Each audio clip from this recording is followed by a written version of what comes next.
ગોળ છે પણ ડડો નહીં, લાલ છે પણ ફૂલ નહીં, ખાવામાં આવું શું કામ? બોલો હું ભાઈ કોણ છું?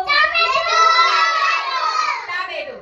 ટામેટું ગોળ છે પણ એ ડડો કહેવાય નહીં. એનો કલર લાલ છે પણ ફૂલ કહેવાય? ફૂલ કહેવાય નહીં. એને શું કહેવાય? ટામેટું. આપણે બધા ઓળખીએ ને એને? ખાવામાં ઉપયોગ આવે ને? ચલો એવી જ રીતે હું એક બીજું ઉખાણું પૂછું. તમારે એને ઓળખવાનું. એ કોણ છે? હા ને? લાલ મારો રંગ છે, ખાવામાં હું કામ આવું, માથે મારી લીલી ચોટી, બોલો હું ભાઈ કોણ છું? ગાજર.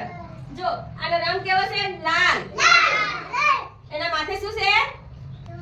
ચોટી. કેવા કલરની? લીલા. એને શું કહેવાય?